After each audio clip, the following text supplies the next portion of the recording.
Súper. Buenas tardes a todos y todas. Muchas gracias por estar en esta mesa de la semana. Esta mesa va a hablar sobre el Islam en América Latina, orientalismos y etnografías contemporáneas. Y en la mesa tenemos a grandes ponentes esta tarde. Creo que voy a dar como las semblanzas de cada ponente antes de que hablen para que lo tengan fresco en la memoria.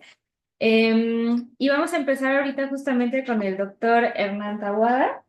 Él es historiador formado en la Universidad de Buenos Aires con estudios avanzados en Medio Oriente en el Colmex y un doctorado en estudios latinoamericanos en la UNAM. Actualmente es investigador del CIALC en la UNAM y también fue editor de Cuadernos Americanos desde 1997 al 2004. Su trabajo se centra básicamente en el Islam y las relaciones entre esta religión y América Latina y las críticas al eurocentrismo. Y entre algunas de sus publicaciones destacan La sombra del Islam en la conquista de América y Un orientalismo periférico. También fue coordinador de la selección mexicana de Alada y ha dirigido múltiples tesis de licenciatura, maestría y doctorado. Buenas tardes, doctor. Gracias. Y ahorita en 15 minutos el doctor nos va a hablar sobre orientalismos en América Latina. Orientalismo, sí. Perfecto. Sí, sí, sí. Por favor. Bueno, agradezco la presencia. Entonces, cuando me dijiste, ¿cuántos minutos tengo? 15. 15 minutos. 15 minutos. Bueno, les agradezco. Voy a tratar de decir algo nuevo, ¿no? Algo que no haya dicho hasta ahora. El tema, sobre todo porque el tema veo que se está renovando mucho. Lo acabo de comentar con unos asistentes acá cuando yo empecé con esto, pero estábamos hablando del siglo pasado, ¿no? Y realmente era presentar este tema era algo muy extraño, ¿no? Los varios subtemas, ¿no? Sobre los que yo quería trabajar, porque mi proyecto al final era muy amplio, ¿no? Es decir, el de las presencias islámicas, los imaginarios sobre el Islam, las relaciones, interpretaciones, y todo lo veía tal como me acaban de decir, como si lo ven ahora, más todavía, como algo muy extraño, ¿no? Sobre todo este último tema, el de la presencia del Islam, no se notaba mucho. Después empezó tímidamente, ¿no? En los 90, y después fue creciendo la conciencia de que era un tema que había que investigar, ¿no? Incluso creo que al final fue demasiado interés porque muchos se concentraron, ¿no? En las comunidades islámicas de aquí, de la Ciudad de México, en la Ciudad de Buenos Aires, ¿no? Al final son más los investigadores que los investigados, ¿no? Porque no son tan grandes las comunidades. Pero bueno, al final se ha balanceado. Y el tema del orientalismo también, del mismo modo. ¿No? Yo me acuerdo cuando empecé, todos eran un poco demasiado dependientes de Edward Said, era como un reflejo, ya Edward Said dijo esto, ahora lo trasladamos aquí a territorio americano, entonces tomamos uno o dos ejemplos, muy obvios, ¿no? Sarmiento, muy obviamente de una visión orientalista. Ahora se ha matizado mucho, hay otros referentes teóricos, hay otros estudios de caso, hay muchos más que se están ocupando de este tema, ¿no? Bueno, lo mío entonces voy a señalar algunas conclusiones generales y van a versar más sobre el orientalismo académico, que llamo el orientalismo académico. Y explico también por qué y tiene que ver también con corrientes más recientes.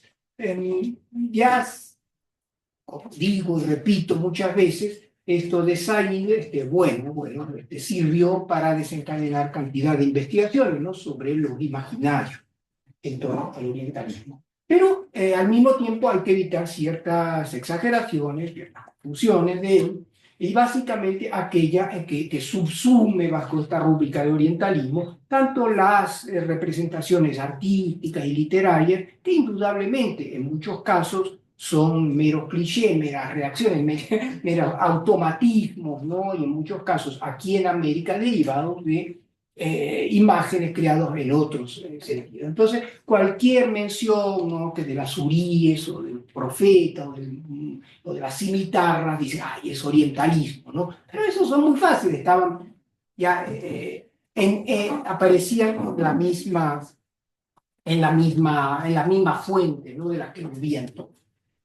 Lo mismo con las representaciones artísticas, o sea, pictóricas, plásticas, que también fue más aún. El término orientalismo empezó a ser aplicado precisamente a esto, ¿no? Las representaciones, ya sabemos, de Abel, de Guerrero, de todo esto. Y tuvimos acá, tenemos a Yolot, ¿no? Que fue el que trabajó precisamente esto en su tesis de licenciatura sobre la representación artística latinoamericana del Oriente, ¿no? Entonces, el orientalismo por un tiempo fue referido a estas manifestaciones. Pero hay está lo que se llamaba a sí mismo orientalismo, que era el estudio científico, filológico, histórico, ¿no? De esto que se suponía que era el Oriente, ¿no? Este vasto territorio, como digo, de los Balcanes hasta Japón, que era el Oriente contrapuesto al Occidente, ¿no? Esto había cátedras, había congresos, había publicaciones que se referían a esto, estudios orientales, más aún aquí en el Colegio de México, lo que hoy se llama estudios de Asia y África empezó llamándose estudios orientales, ¿no? Hasta que se dieron cuenta que, bueno,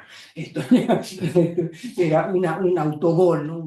Una trampa que se había metido a sí mismo. Empezó a llamarse estudios de Asia y África. También tampoco convence mucho, ¿no? Lo de Asia y África, que son también categorías nacidas de Europa. Pero bueno, decía, existía este orientalismo que tiene este defecto de origen, ¿no? Suponer que es una cosa que es el Oriente, y efectivamente los congresos de orientalistas hablaban de, no sé, en Japón, la India Mauria, los califas, etcétera. O sea, mezclaban todo, ¿no? Mezclaban todo. Ya está un poco en retirada este tipo de congresos, ya cambiaron incluso de nombre. Somos como los congresos de americanistas, ¿no? Son unas cosas multitudinarias en que se ven, ¿no? El preclásico, tierras mayas y, no sé, y los últimos movimientos. De PT en Brasil y su comportamiento en la última elección, mezclan demasiadas cosas. Pero decía, fuera de este defecto originario, yo creo que el orientalismo académico tiene su mérito, tiene el mérito de haber hecho conocer textos, haberlo realizado una primera interpretación, un primer acercamiento con las armas de la filología europea, que es la filología derivada de los estudios clásicos, ¿no? Y obviamente hay cantidad de sesgos, ¿no? Sesgos egocéntricos, sesgos racistas, todo lo que queramos ver, pero también hay tiene este mérito que es reconocido por los mismos orientales, ¿no? Esto se ha demostrado fehacientemente que los mismos escritos de los orientales, en este caso hay más específicamente de los árabes, los musulmanes, derivan en gran parte de este acervo orientalista, ¿no? Ellos derivaron y a veces cambiaron simplemente de signo, ¿no? Lo que ellos decían era la tiranía, el despotismo, ellos derivaban del gobierno iluminado, los califas, pero se ve, por ejemplo, la cronología, las divisiones, la organización del material, a veces los mismos textos, ¿no? Esto se ha demostrado también, en muchos casos los mismos árabes bebían en las traducciones europeas, no porque eran de más fácil acceso, estaba mejor organizado y todo. Esto sirva para salvar entonces de la completa debacle el orientalismo académico metropolitano, ¿no? Que también fue cambiando, se fue renovando. A lo mejor muchos mismos de los mismos orientalistas actuales, que ya no se llaman orientalistas, después de Said se convirtió en mala palabra, ya no, nadie dice soy orientalista, ¿no? Cambiaron incluso las comunicaciones, los congresos, todos cambiaron de nombre, ya nadie dice, pero muchos incluso se lamentan, dicen, bueno, que los viejos orientalistas tenían un conocimiento mucho más sólido de lenguas, ¿no? de textos, y sabían varias de las lenguas orientales, ¿no? En el caso que nos ocupa, ¿no? Turco, persa y árabe, aparte de hebreo, de su, en fin, eran obligatorios, ¿no? Muchos dicen, bueno, ahora aunque uno sepa una de estas lenguas, con máximo dos, ya se considera afortunado, ¿no? Estos orientalistas, por otro lado, según tradición oral, chismoteo académico, nunca se preocupaban mucho de visitar los lugares, ¿no? Siempre, ¿no? Esto, alguien decía, no, en la biblioteca aquí está todo, ¿para qué ir, no? Y ir, visitar los lugares, aparte algunos se esfuerza por aprender árabe clásico y va a estos lugares y se lo arruinan porque hablan de otra cosa. Esta manía de visitar otros sitios, eso son cosas que me refiero. Bueno, pero vamos a nuestro tema, cómo todo este orientalismo, ¿no? Cómo repercutió, cómo llegó aquí a nuestra América, ¿no? Cómo llegó a América Latina.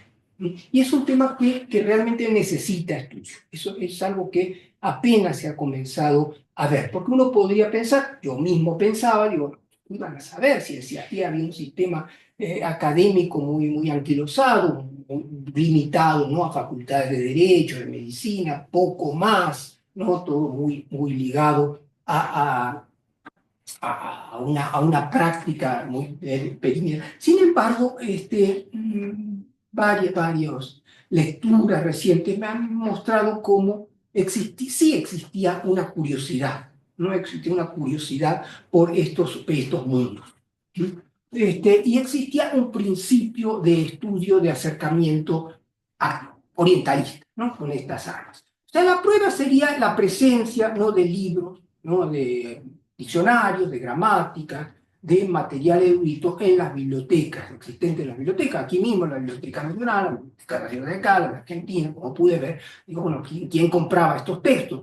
Eran muy caros, aparte, ¿no?, manuales de árabe, gramática, sánscrito, etcétera. Digo, eran caros, había que traerlos. Obviamente, si los traían era por algo, era porque los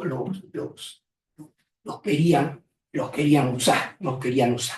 Entonces, bueno, no hago la broma de que son 3 horas más, porque ya la hice, no la hice. Entonces, bueno, como es simplemente plantear, no voy a entrar en detalles. Entonces, existía el material, es decir, que alguien compraba este material y alguien entraba, y alguien que seguramente tenía las herramientas mínimas para penetrar a este tipo de discursos, ¿no? Porque sí, realmente los que se acercaban eran filólogos, los que se habían formado en las lenguas clásicas, a veces incluso incursionaban en el sánscrito, ¿no? En muchos casos, este interés filológico suele pasar, era propio de personalidades más bien conservadoras, más bien católicos, más bien ajenos a la lucha política, ¿no?, que se refugiaban precisamente en el texto, ¿no? Lo vemos desde el mismo Andrés Bello, ¿no?, que también tenía gramática de árabe, le interesaba el sánscrito, no lo conocía, ¿no?, pero sí le interesaba por cuestiones lingüísticas, por cuestiones filológicas, ¿no? Entonces, hay este interés por el estudio de estos mundos extraños, ¿no? Hay cantidad de otras motivaciones, ¿no? El estudio de la lengua, de las raíces, de todo tipo. Bueno, ¿qué tanto sabían? ¿No? Y esto es mucho más difícil. Tenían gramática, realmente pudieron saber, es muy difícil, ¿no? ¿Quién sabía, quién no sabía, quién tenía un mínimo acercamiento? Existe el caso de Leopoldo Lugones en Argentina, ¿no?, un gran bate, ¿no?, el gran maestro de Borges, que pidió, ¿no?, al representante otomano, ¿no?, Amin Arslan, no, yo quiero aprender árabe, pero no, el árabe es muy difícil, enséñeme a leer ahí. Bueno, tuvieron, bueno, enseñó a leer, ¿no?, ya, bueno, ya, medio sabía leer. Bueno, seguíamos. No, ya está, dijo Lugones. Listo, con esto me es suficiente. Entonces él ahí tenía diccionario de persa, de árabe, ya como lo podía leer, iba encontrando ahí las palabras que se parecían, ¿no?, a términos castellanos, y ya pasé ahí compiló, ¿no?, lo que quería ser un diccionario ahí de raíces árabes. Bueno, esta es la academia criolla, ¿no? Funciona de esta forma, ¿no? El charlatanismo está siempre pendiente de nosotros. Pero bueno, y aquí voy terminando, ¿no? Esto, sin embargo, fue mejorando, o sea, fue depurando, ¿no? Vemos que a partir del siglo XX tenemos cada vez más personalidades dedicadas a un estudio cada vez más serio, ¿no? Por fin, solo en la segunda mitad se van estableciendo cátedras, bueno, básicamente aquí el Colegio de México, ya sabemos. En Chile también hay un centro que visitar. Bueno, tienen pero yo lo visité, sí, las conexiones, los personajes, ellos dicen que son mucho más de lo que son, pero bueno, mejor que nada es eso, ¿no? Hay otros que son iniciativas un poco efímeras, pero bueno, podemos hoy, incluso mi experiencia personal, ya estoy hablando un poco de mi historia, desde que me dedico a esto, he visto cambiar, ¿no? Desde los pocos que éramos pocos, siempre nos encontramos los mismos en los congresos, y decíamos, repetíamos lo otro, hasta las últimas generaciones, que encuentro en congresos, veo publicaciones que tienen ya una ciencia mucho más acabada, ya es mucho más fácil viajar, conseguir material audiovisual y de todo tipo. Entonces hay un orientalismo latinoamericano. Con esto ahí termino, ¿no? Hay un orientalismo académico latinoamericano. Mi esperanza es que evite todos estos males, todos estos vicios que siguen presentes en el orientalismo latinoamericano. No siempre se lo dan, muchas veces lo que veo que los estudiantes junto con las herramientas filológicas también derivan mucho de la perspectiva, ¿no?, metropolitana, ¿no? Yo les digo, bueno, sí, está muy bien, pero ustedes no están ahí en Harvard, no están en Londres, ¿no? Ustedes están en América Latina, tienen que ver las cosas a través de la realidad nuestra. Pero bueno, supongo que antes o después vamos a llegar a eso y me auguro que sea un orientalismo de nuevo tipo y que pueda producir frutos óptimos. Muchas gracias. Muchas gracias, doctor. Yo también, seguro. Continuamos ahora con la maestra Raquel Sicilia. Ella está aquí en la pantalla. Vamos a poner aquí. La maestra Raquel Sicilia es doctorante en estudios políticos y sociales en la UAGRO, Ajá, en la Universidad de Guerrero. una Universidad de Guerrero, y tiene un máster en estudios sociales sobre religión en la Universidad de La Habana. Es investigadora en el CIPS y es enfocada en religión en Cuba, especialmente el Islam, conversión religiosa, género y psicología de la religión. Tiene experiencia en investigación y docencia y es autora de diversas publicaciones y participa activamente en la Red Centroamericana de Investigadores del Fenómeno Religioso. Raquel nos va a hablar en este momento, tengo entendido que del Islam en Cuba. Ay, y Raquel se fue. Sí, ya la perdimos. Perdimos a Raquel. Ya. No, yo creo que quería quitar el silenciado. Se desconecta. No, sí, sí está. No, no está. O si no, con No, sí Raquel. está. Raquel sí está. A ver, dile solicitar. Ajá. Ahí está, sí. Ya. Hola, Raquel. Sí, hola, aquí estoy. Hola. Bueno, Gracias, Raquel. eh, si me permiten, voy a compartirles pantalla.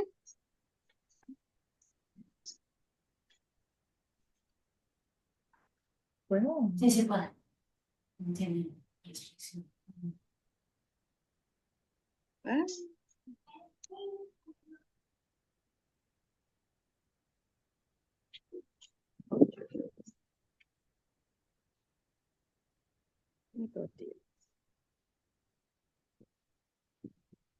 Para conexión.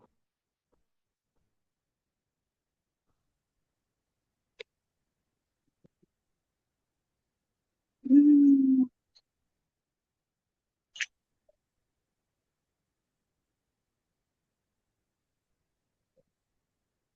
Hola, ¿me escuchan?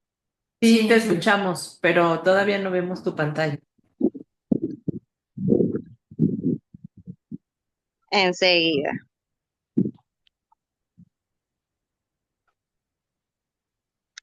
Un segundito. Bueno, disculpen la desconexión. Un segundo, miren si me dejan saber si ya pueden ver la presentación. Sí, ya está. Sí, ya.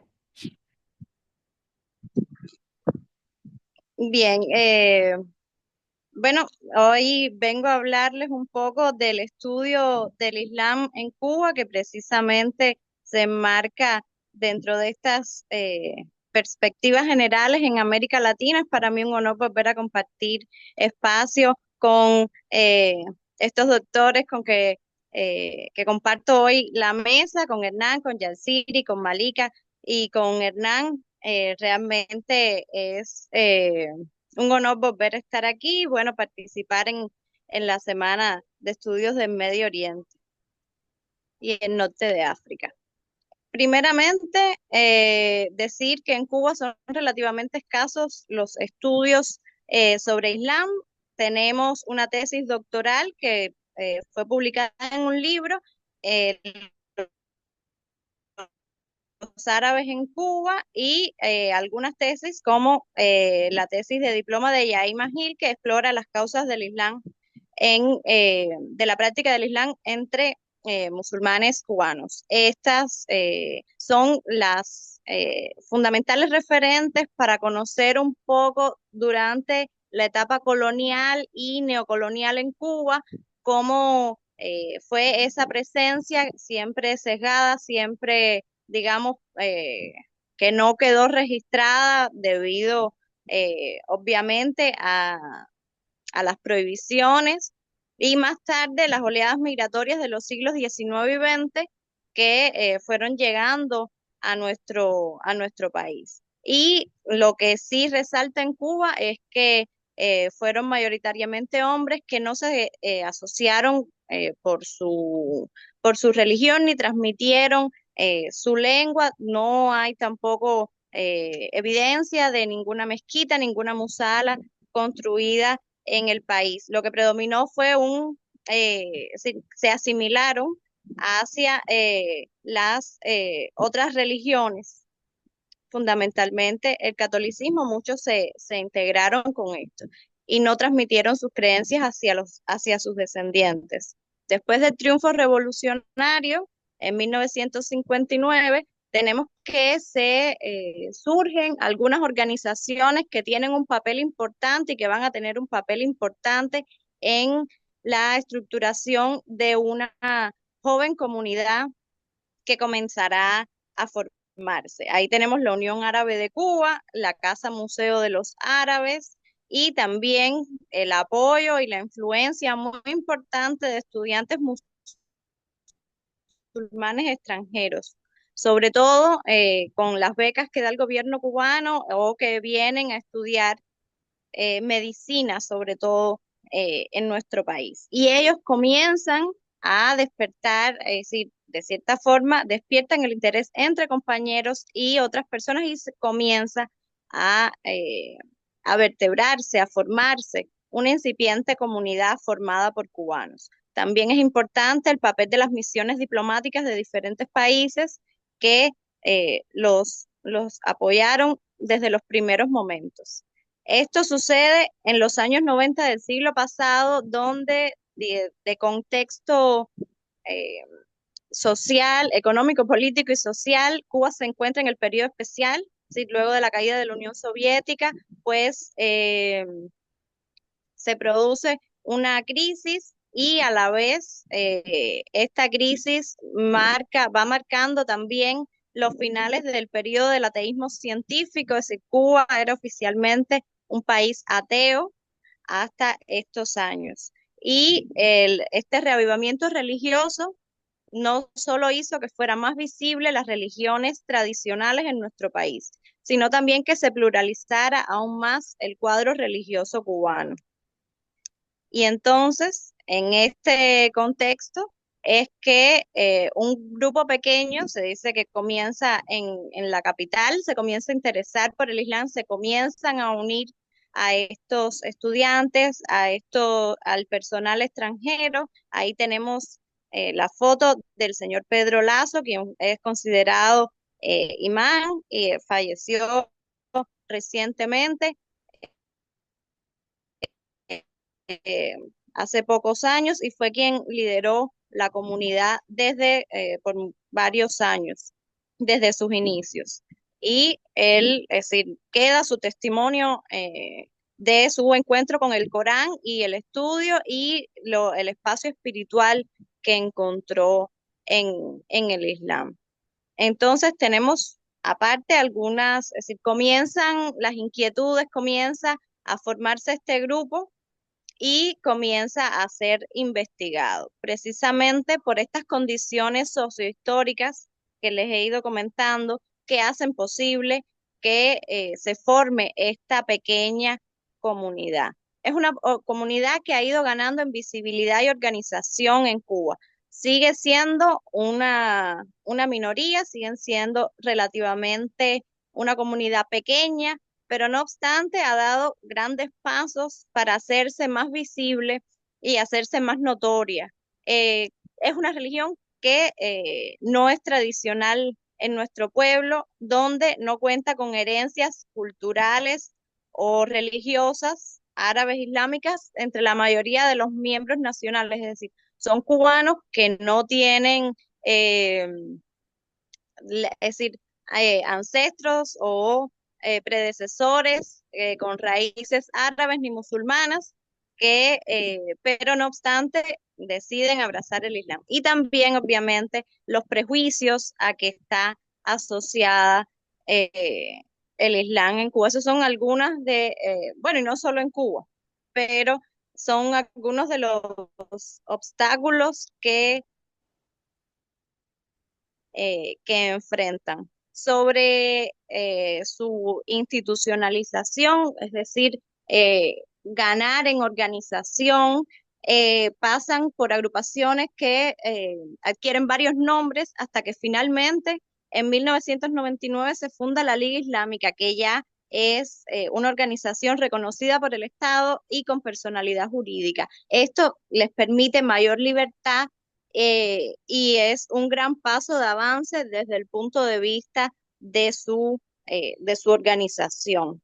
Aquí pueden ver fotos de la mezquita Abdalá en La Habana Vieja. Se encuentra en un lugar muy céntrico eh, y es el mayor lugar de reunión en La Habana.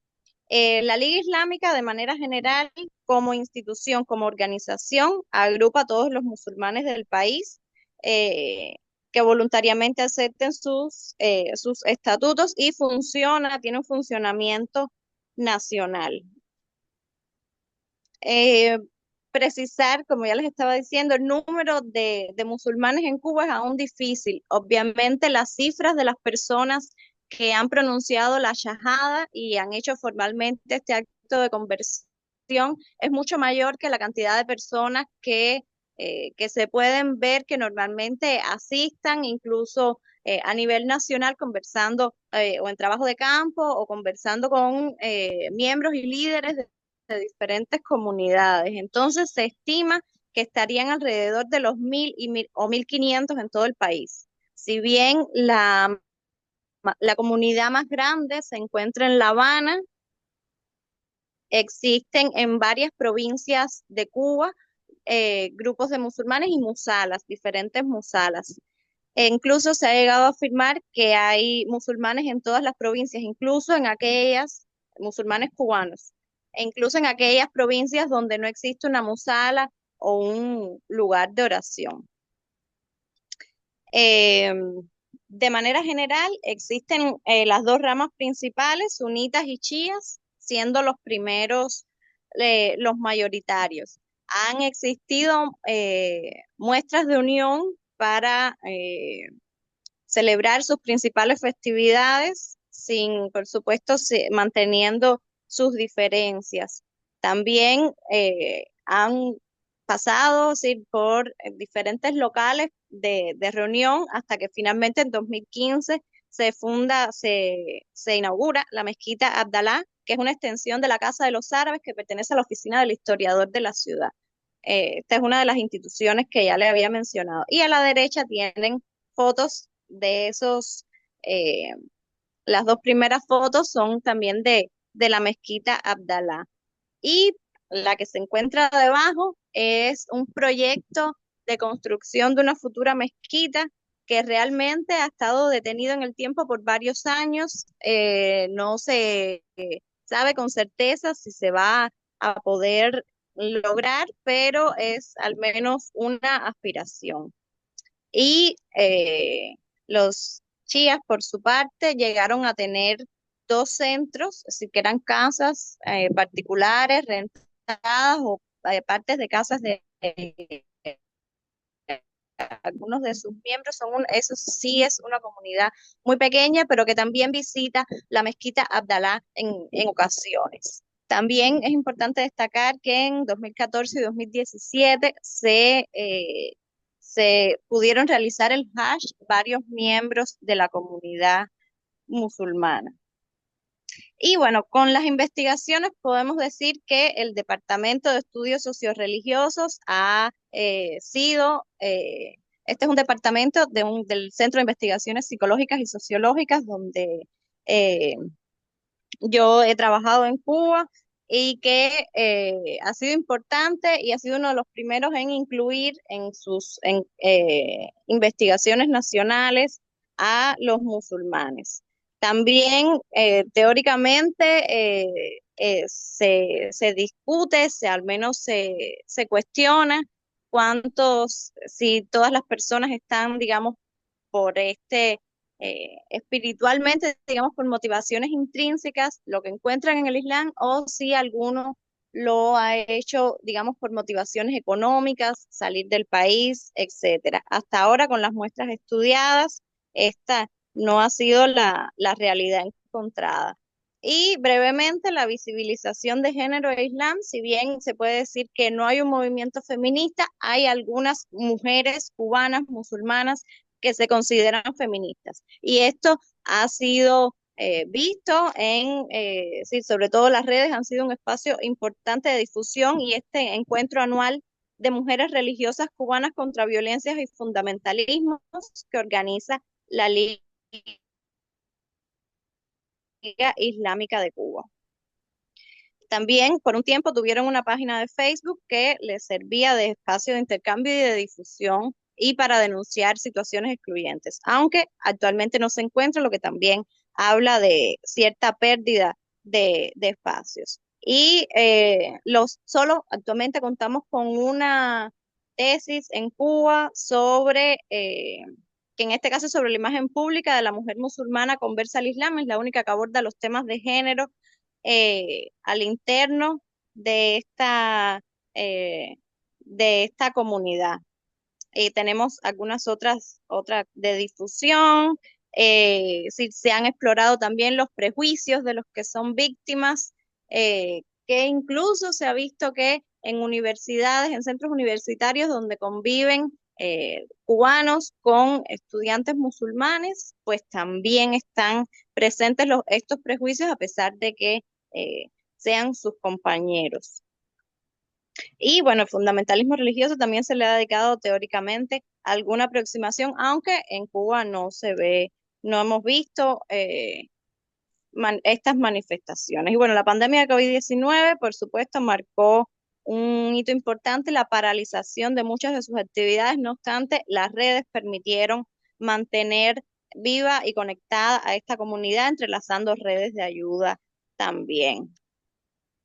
Y solamente destacar que en el estudio del Islam convergen instituciones académicas desde, digamos, que pertenecen al gobierno y al Estado cubano, que son centros estatales, centros de investigación.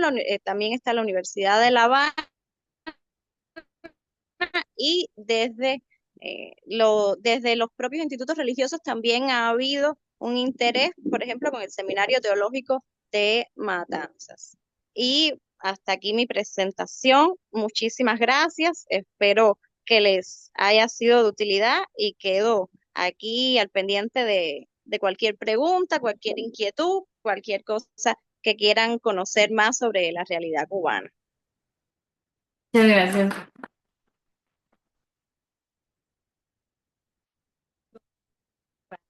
Había yo conocido a los cubanos musulmanes. Vamos a continuar ahora con la doctora Malika Ketani.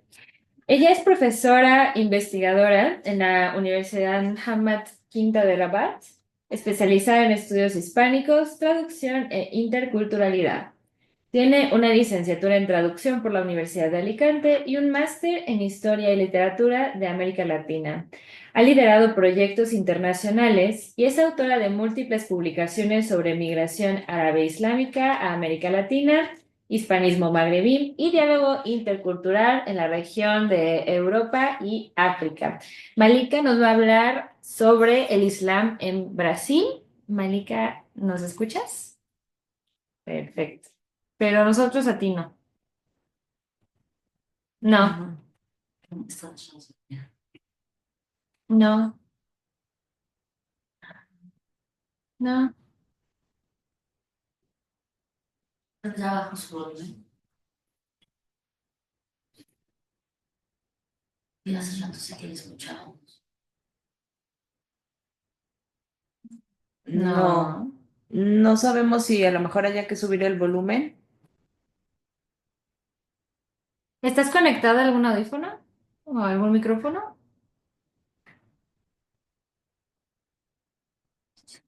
Ahorita.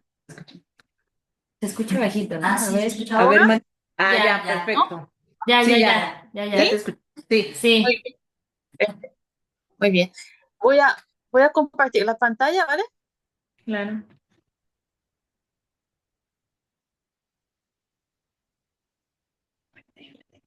Ujú.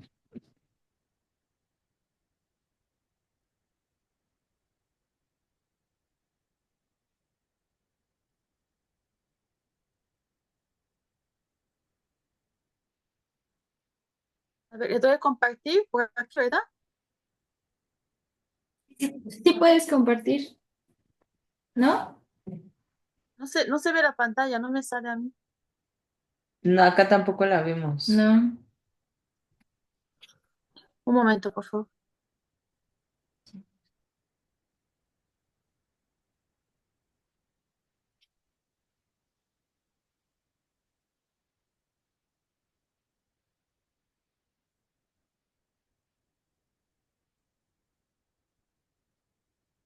Lo tienes que abrir tu presentación en tu compu y ya después seleccionar la pantalla donde esté abierta tu presentación. Ah, la abro en el computador, en el ordenador primero. Sí, Sí, tienes que, está abierto. ahora dale compartir en el Zoom A ver, y cuando le des compartir, en alguna de esas pantallas que se abran de tu computadora va a aparecer la pantalla de tu presentación. ahora, ¿sí? Y entonces, Ahora, perfecto. ¿sí? Sí, ya Perfecto. casi. Por Muy fin. bien. Muy bien. Bueno, buenos días, México. Salam alaikum desde Marruecos. Con mucho gusto que vuelvo hoy a compartir mesa con todos ustedes. Y hoy les invito a dar un poco un recorrido sobre el Islam en Brasil. Pues os dejo imaginar un Brasil donde las tradiciones árabes se entrelazan con la vibrante diversidad cultural de Brasil, del país, donde la fe musulmana florece en un entorno único como el entorno de Brasil. Hoy juntos vamos a explorar un poco el recorrido del establecimiento de la religión del Islam en Brasil. Y como veis por aquí, el plan de mi presentación se va a centrar en primero voy a hablar del impacto de la colonización portuguesa en Brasil, porque ahí se establecieron los primeros esclavos que llegaron a Brasil. Luego hablaré de las contribuciones de las comunidades musulmanas africanas en Brasil y luego la formación de la comunidad islámica. El Islam de los africanos musulmanes, que es un episodio muy importante en la comunidad musulmana brasileña. Pasaré también a hablar del Islam contemporáneo, el Islam de hoy, la inmigración árabe musulmana a Brasil, los factores de esta inmigración, el movimiento intelectual de los árabes musulmanes en Brasil, las instituciones islámicas que se fundaron en el país. Luego hablaré de los grupos de propaganda e investigación islámica y pasaré a hablar del Islam brasileño, como el caso del que acaba de hablar la profesora Raquel Sicilia, el Islam brasileño que no tiene ninguna conexión con el mundo árabe, el Islam de los propios brasileños. He hecho unas encuestas por zonas que también voy a mencionar y voy a dar una conclusión sobre la conversión de los brasileños al Islam y sobre el estado actual del Islam en Brasil. El Islam en el Brasil no es un Islam reciente ni un Islam de inmigración reciente ni nada de eso. Es un Islam muy arraigado desde los tiempos más remotos, desde el Brasil imperial, el Brasil colonial, el Brasil de la población esclava africana, porque durante la colonización portuguesa en Brasil empezaron a llegar lo que son los africanos de África que sirvieron como esclavos en Brasil. Una gran parte de ellos eran musulmanes. Desde las reformas del Marqués de Pombal, desde las rebeliones del Brasil imperial, las sublevaciones en Bahía y todo esto. Entonces, todos esos son factores que luego vamos a ver que se repiten a lo largo de la historia del Islam en Brasil. Los africanos musulmanes en Brasil han estado presentes, como acabo de mencionar, desde el Brasil colonial y la justificación de la esclavización era como, se argumenta como una salvación espiritual para convertirlos al cristianismo. Era un cambio de identidad, los esclavos eran bautizados y se les cambiaban los nombres antes de embarcar. Los orígenes étnicos de esos árabes musulmanes eran tribus como los Mandinga, los Fulani, los Yoruba y los Hausas, que eran tribus musulmanes. El mantenimiento de la fe y la cultura, esos grupos eran musulmanes que quisieron conservar su religión y tradiciones en Brasil, y sobre todo se establecieron en Salvador de Bahía, en Río de Janeiro y en Maranhão. Estas estructuras, esas comunidades pequeñas al principio pudieron establecer comunidades pequeñitas, bueno, no eran mezquitas, ¿no? En esta época no se podía hablar de mezquitas porque eran musalas pequeños, eran musalas pequeñitos y musalas dentro de las casas de los propios africanos, porque todavía habían los tribunales de la Inquisición y todo esto, entonces no tenían esta libertad de culto. Luego habían también unas escuelas coránicas que también se establecieron dentro de las propias casas de esos africanos. Se formaron también los llamados mocambos. Los mocambos son comunidades libres que formaron esos esclavos, los esclavos que lograron escapar para formar estos mocambos y vivir su vida un poco, digamos, practicar su religión con tranquilidad. Luego también se puede hablar de la República Palmares, esas comunidades también que se formaron en Palmares, y la República Palmares es un símbolo de resistencia. La llegada de los africanos, de esos esclavos africanos, llegaron primero porque en aquella época había muchos conflictos en África al final del siglo XVIII y principios del XIX. Entonces, la llegada de esos africanos aumentaba debido a los conflictos como la yihad de Sheikh Osman Dan Fodio, luego que expandió el Islam en África Occidental. Esos movimientos produjeron miles de esclavos y muchos de ellos han sido transportados hasta América Latina. Venían con esta ideología de Dan Fodio, defendían la educación, el conocimiento, promovían el estudio en hombres y mujeres también, y se inspiraban de las guerras santas del Sudán Occidental. Entonces llegaban ya con este bagaje cultural de sus países de origen. Cuando llegaban a Brasil, el legado que transportaban con ellos les ayudó a mantener este Islam vivo entre esclavos africanos en Brasil, a veces con taquilla, practicando la taquilla, que es ser musulmán, pero a escondidas. Y llevaron a cabo conflictos, revueltas, como la gran revuelta de los males en Bahía en 1835. Todo esto era en busca de su libertad. Se justificaba la esclavización como acabo de decir, salvación espiritual, bautizo superficial, deshumanización, y todo esto está mencionado en la obra de João Baptista y Bargens, publicada en el año 1982, titulada Islamismo e Negritud de África o Brasil, da Idade Média aos nossos dias, ¿vale? Publicada por la Universidad Federal de Río de Janeiro. Es un libro muy importante, una obra muy importante que habla de este islamismo y negritud, es decir, el islam de los africanos esclavos. Esas comunidades contribuyeron muchísimo en lo que es la economía del país, porque trabajaban en las minas de oro, trabajaban en todo el trabajo que no podían hacer los propios brasileños. Entonces, y esto lo podemos ver en el estudio de Manuel Querino, publicado ya en 1916, donde presentó un estudio etnográfico durante el quinto Congreso Brasileño de Geografía. El papel que tuvieron estos africanos era un papel muy positivo porque eran africanos que tuvieron un gran papel dentro de la sociedad brasileña.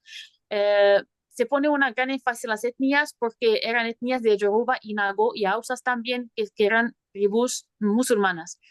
El contexto del tráfico transatlántico también hay que mencionarlo porque era la ruta que llegaba, que mandaba a esos esclavos a Brasil, desde África a Brasil.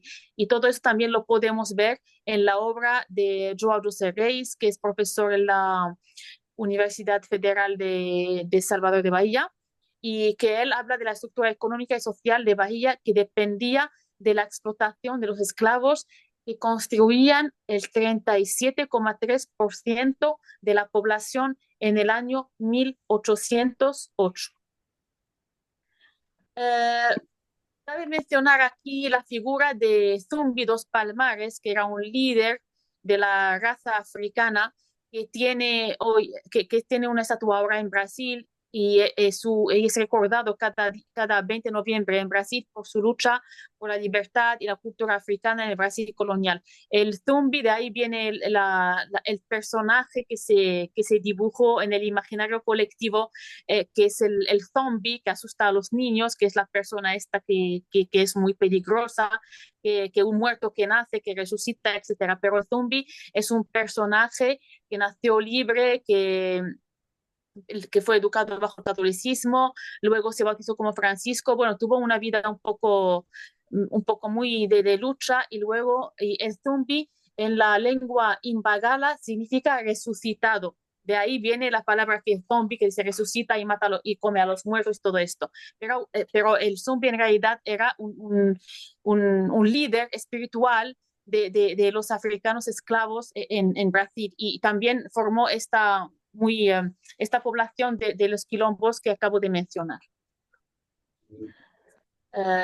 La comunidad islámica en Brasil se formó primero a partir de los musulmanes africanos que provenían del tráfico negro de los esclavos que se instalaron en Bahía, y poquito a poco han sido trasladados a otras regiones del país. La pieza clave que nos demuestra esto a partir de nuestra investigación, la pieza clave es el manuscrito de Abdurrahman al-Baghdadi, Musaliat al-Gharib bikulli amrin ajib, o en español, Deleites del extranjero ante todo lo asombroso y maravilloso. Es un manuscrito que se redactado por un ulema del Imperio Otomano, que lo redactó, que llegó a Brasil en un barco náufrago, una historia muy larga que solo voy a mencionar muy poquito. Llegó a bordo de un barco náufrago y se encontró con esta comunidad islámica de Bahía, y se quedó con ellos al final para enseñarles un poco las enseñanzas islámicas, y es una pieza clave dentro de digamos, del hilo de la continuidad del Islam en Brasil. Estos mismos africanos son los que han llevado a cabo la revolución de Bahía de 1835, que acabó con esta comunidad, pero esta comunidad se quedó en Brasil hasta el día de hoy, y vamos a verlo un poco más adelante. Bueno, en aquella época al-Baghdadi no registró la existencia de mezquitas en aquel entonces, como acabo de mencionar, nada más que lugares de culto, porque estaba prohibido la libertad de culto. Había un artículo penal de 1830, el artículo 276, que estipulaba que queda prohibido celebrar en casa, en edificio, en algún templo, públicamente el culto de otra religión que no sea la religión del Estado. Casi todos los trabajos que hemos estudiado al respecto parten del análisis social de los trabajos de los propios brasileños. Incluso a mí me sorprendió la ausencia casi total y absoluta de fuentes árabes. Las fuentes que he consultado son todas fuentes de brasileños, porque es un episodio muy poco desconocido en el mundo árabe. Tenemos, por ejemplo, a Gustavo Barroso, Nina Rodríguez, Etienne Brasil, Artur Ramos, Gilberto Freire, João de Río, Adelardo Duarte, Valdemar Valente, entre muchos otros. Y João José Reis de la Cabeza, por supuesto, que es el pionero en estudiar la historia de los males. El Islam, ahora paso a hablar del Islam contemporáneo, el Islam, digamos, el Islam que conocemos, que el Islam de todos, de otros países, el Islam que se produce por la inmigración, por gente que viene de otro país. Entonces, ¿sí? Te quedan 2 minutitos. Dos, bueno, me queda mucho. Bueno, voy a ir rápido. El Islam de la inmigración empezó con la Primera Guerra Mundial, se estableció una inmigración, una como musulmana en Brasil. Esta inmigración empezó en 1860 por los inmigrantes de la Gran Siria, una parte del Imperio Otomano, llegaban con pasaporte turco, por eso se les llamaban los turcos al principio. Bueno, las cifras en 1960 habían casi 60.000 musulmanes. La pérdida de fe, la distribución geográfica se establecieron en Sao Paulo primero, en Paraná, Brasilia y Río Grande do Sul, palestinos y libaneses sobre todo.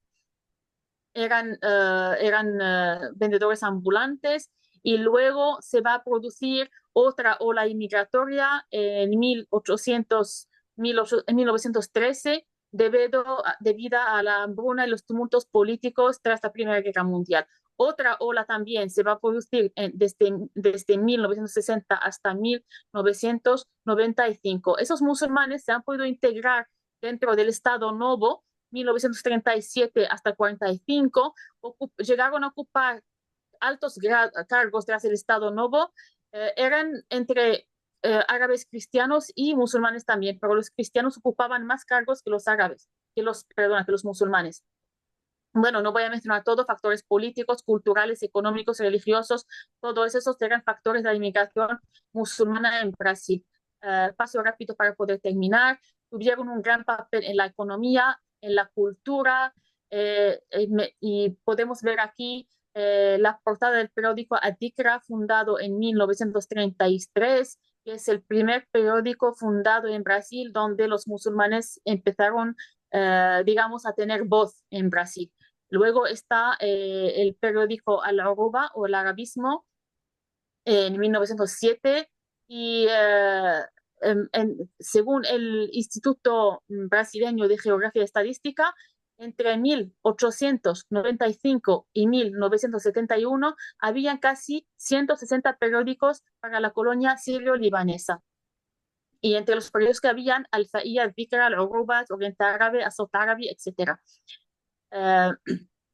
Aquí también menciono a Voz dos Árabes no Brasil, que es una emisora de radio creada en 2006 en Sao Paulo, y esta emisora emite diariamente un programa religioso de 1 hora de duración y en los que los musulmanes puedan hablar un poco de sus preocupaciones.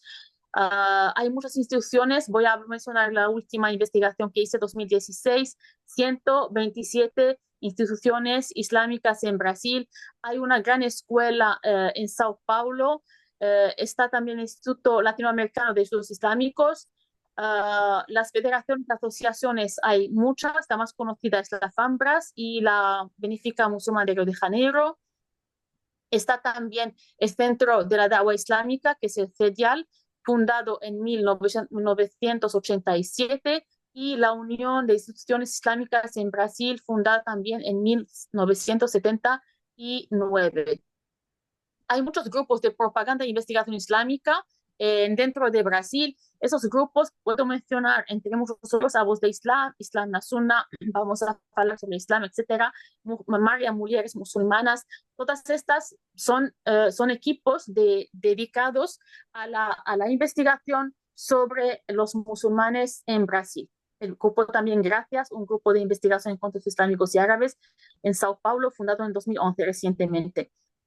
Por otro lado, por otra parte, hay muchos grupos islamofóbicos Tenemos, por ejemplo, mujeres brasileñas contra la ley Sharia, que dicen que están defendiendo la mujer musulmana y sus derechos, el blog de islamofobia en Brasil, la ley islámica en Axau, y todos estos son grupos islamofóbicos muy activos en la red para defender un poco, digamos, los derechos de los musulmanes.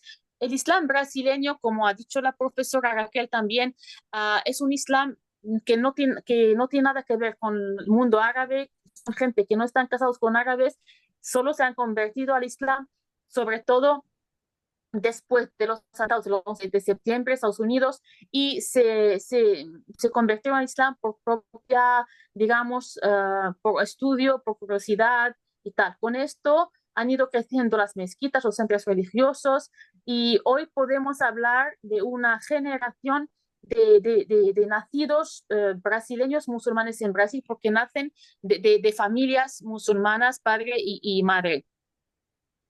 Hay muchos estudios antropológicos que se han hecho también. Luego, luego, si podemos publicar esta conferencia, podemos hablar de todo ello. Hay muchos desafíos sociales, hay mucho aumento de la islamofobia en la sociedad brasileña. Hay muchos refugiados, hay matrimonios mixtos, hay muchos también estudios antropológicos y también, pero en paralelo está lo de las mezquitas, de las escuelas y de todo esto. Hemos hecho varias encuestas por zonas, hemos hablado con brasileños conversos al Islam. Las zonas incluidas en estas encuestas eran Ribeirão Preto, Franca, en Buenos Aires, Minas Gerais, Curitiba, Panamá y Campinas. Y hemos notado un gran número de conversos. La mayoría son mujeres y que han elegido el Islam como modo de vida por propia elección. Las conclusiones sobre la conversión de los brasileños al Islam, primero, son gente de alto nivel cultural. La mayoría de ellos son profesionales, son estudiantes universitarios, son profesores también universitarios, son investigadores.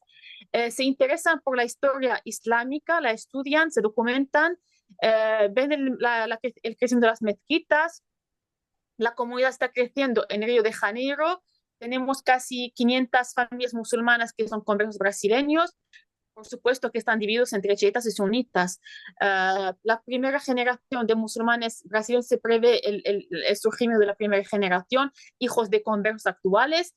El impacto del 11 de septiembre tuvo un gran papel en aumentar notablemente los conversos y la influencia de los medios. Hablamos por ejemplo, de la telenovela El Clon, que despertó un gran interés en la cultura árabe islámica y aunque estaba presentando una imagen un poco negativa del Islam. El estado actual del Islam, para terminar, la convivencia es pacífica. Brasil, como lo sabe todo el mundo, es un país que garantiza la libertad de culto y apoya, el gobierno apoya la práctica islámica sin ningún problema. Las construcciones de las mezquitas, el gobierno apoya la construcción de mezquitas y estados islámicos, facilita los trámites y las exenciones fiscales. Hay muchos días conmemorativos. Se establece el 25 de marzo, por ejemplo, para la comunidad árabe y luego el 12 de mayo, un día para la religión islámica. La influencia histórica del Islam en Brasil promueve también lo que es la identidad del Estado, la legislación en pro de la tolerancia. Hay una ley que salió recientemente, el 979-2015, que criminaliza la discriminación por vestimenta religiosa y se declara Día de Solidaridad con Palestina.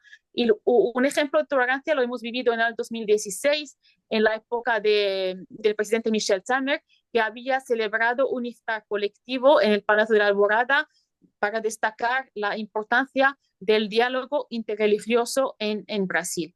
Con eso termino y espero haber aportado algo nuevo hoy. Estaré atenta a vuestras preguntas, críticas si las hay y todo lo demás. Gracias. Muchas gracias, María. Vamos a continuar ahora con la doctora Hatsiri García. Ella es doctora en antropología por la UNAM, especializada en Islam, identidad, género y conversión. Ha realizado trabajo de campo en comunidades musulmanas de México y España y es fundadora de la Red de Investigación sobre el Islam en México y docente en la UNAM. Su experiencia incluye la enseñanza de teoría antropológica, historia de las religiones y etnografía. Ujú. Muchas gracias. Pues gracias a todos por estar aquí. Voy a tratar de ser breve en la presentación porque nos falta un ponente. También agradecerles a todos los ponentes que están conectados en línea. Están desde Guerrero, Malika desde Marruecos y espero que logre conectarse, Bab, que está desde Suiza. Entonces, voy a tratar de ser breve en mi presentación. Y bueno, pues decirles que desde hace tiempo estoy como interesada en finalmente el trabajo de campo, ¿no? Hablo desde la antropología, soy antropóloga, el trabajo de campo que hemos logrado hacer en las diversas comunidades que hay en el territorio mexicano me ha llevado a pensar que es necesario y pertinente hacer estudios regionales sobre los procesos de conversión en América Latina. Hay, y por eso nombré a la presentación así, ¿no? Procesos de conversión al Islam en América Latina, estudios comparados. Y bueno, más allá de la cuestión de qué implica ser un converso en estos contextos en donde no hay una mayoría musulmana, qué tipo de perfil, qué tipo de perfil tienen estos conversos, cuáles son los motivos que los llevan a abrazar el Islam, ver e investigar si podemos encontrar similitudes en los diferentes procesos en donde el Islam está hoy, digamos, anclado en los diferentes países de América Latina. También entender cuáles serían estas diferencias y hacer estudios regionales para poder ver si hay modelos, ¿no? O hay características que nos ayuden a repensar por qué el Islam es una opción ahora, digamos, latente y constante para estos nuevos contextos. Sobre todo pensando en Latinoamérica, que geográficamente pues es un lugar alejado, ¿no? De donde se da, digamos, de manera histórica o donde se desarrolla el Islam. Después, pensar cuáles serían como estas propuestas de diálogo que hay para poder combinar estos estudios. Hay diferentes colegas que han trabajado sobre los procesos de conversión. Está, por ejemplo, de Negro en Argentina, también está Sarracini Rincón en Colombia, Rodríguez en Costa Rica, y colegas que nos hemos encontrado, digamos, a través de estos años, ¿no? Y que yo quiero poner en diálogo para seguir conversando sobre lo que significa el proceso de conversión en cada uno de estos países. Están las tesis que yo he generado en la maestría. En la maestría trabajé acá en Ciudad de México y para el doctorado trabajé en el norte del país, que no teníamos un panorama sobre el norte, pero también hay estudios, digamos, también en Uruguay y hasta hace poco que no conocía ni a Malika, ni su estudio, ni a Raquel, ni su estudio sobre Cuba y a otras colegas que han estado trabajando también en la zona, que sería altamente conveniente ponernos en diálogo, porque finalmente también las teorías de las que nosotros hemos bebido para construir cómo entendemos el proceso de conversión tienen que ver con Europa y con Estados Unidos, ¿no? En donde hay estudios mucho más acabados, porque obviamente la presencia histórica del Islam es mucho más fuerte que en Latinoamérica. Bueno, cabe decir que hay, digamos, comunidades muy grandes, ¿no? Tanto en Argentina como en Brasil, y pues en todos lados hay comunidades, ¿no? En México, en Chile, bueno, en fin, hay un sinfín de comunidades. Después, perdón si voy un poco rápido, pero quiero que Bab exponga. En los procesos de conversión tendremos que poner atención pues a diferentes narrativas desde las propuestas teóricas que nos ayudan a dilucidar qué implica esto, ¿no? Cómo se mueve el proceso de conversión o de adaptación al Islam, ¿no? Cuando se adopta el Islam y cuando se adapta a uno a esta nueva forma de vivir religiosamente, ¿no? Uno, dice Rambo, pues las motivaciones y las narrativas en torno al cuerpo, ¿no? O sea, qué significa el cuerpo y qué significa esta práctica que tiene que ver mucho con la higiene, que tiene que ver mucho con diferentes tipos de prendas, y bueno, eso ya es otro debate, ¿no? Digamos, más mediatizado con la cuestión de las mujeres y el uso del velo, los valores y el estilo de vida, ¿no? Lo que significa cambiar en entornos en donde obviamente esta práctica es minoritaria, enfrentarte a comer en la calle y entender que a lo mejor pues todo está hecho con manteca y cómo, ¿no? Refieres esta cuestión o esta cultura culinaria y religiosa, ¿no? En estos espacios en donde mayoritariamente no se da. La cuestión de las identidades locales y las identidades globales, ¿no? O sea, cómo conviven, digamos, las comunidades de cada una de estas regiones con esta gran narrativa que significa el Islam y la presencia del Islam a nivel como mundial. Además, pues a la luz de todos estos estereotipos que hay sobre el Islam actualmente, ¿no? Después, pues, ¿qué tipos de conversión? O sea, ¿por qué llegan mayoritariamente las mujeres? Porque cabe resaltar también que es curioso, o sea, la mayoría de las mujeres que hemos hecho trabajo de campo, al menos en las comunidades que están aquí en México, somos mujeres, ¿no? Y hemos etnografiado el proceso de las mujeres, ¿no? En mayor medida el proceso de los hombres, y creo que también es algo que tenemos que apuntalar y hemos encontrado diferentes tipos de conversión, ¿no? Por ejemplo, Pinto, que habla de Brasil y que es algo que se replica también aquí en México y en otras latitudes como en Colombia o como puede ser también en Uruguay. La cuestión de que llegan por una propuesta matrimonial, llegan porque se conoce a un amigo musulmán o llegan desde la perspectiva intelectual, les interesa, o desde la perspectiva ideológica, ¿no? A raíz de todo este bombardeo en los medios masivos de comunicación, pues, ¿qué es el Islam, no? ¿Dónde está? Si está en nuestra ciudad, si no está, si se practica. Montenegro, en su estudio que hace sobre Argentina, habla de los diferentes tipos de lenguaje, ¿no? También que se adoptan cuando se adopta el Islam, o que tiene que ver con un lenguaje intelectual, un lenguaje espiritual, un lenguaje político. Y finalmente también Montenegro, en este estudio que tiene sobre el Islam en Argentina, habla sobre la identificación y el cambio que hay de narrativa en los conversos, ¿no? Y esta, digamos, pues, narrativa que tiene que ver con esta gran civilización o con la UMA, ¿no? Global, lo que podríamos, digamos, ejemplificar a través de estos recorridos, ¿no? Estos mapeos geográficos. Después también la cuestión de la conversión y el género, ¿no? Que se juega, yo les decía, en estas identidades locales, ¿no? Hago este juego a raíz también de tomar un poco prestado el término de Robertson, en donde dice que lo que pasa a nivel global pues tiene una incidencia en lo local y que finalmente las identidades que estamos viendo se conforman, ¿no? De ese diálogo abierto y plural y que tiene que ver también con esta construcción de género.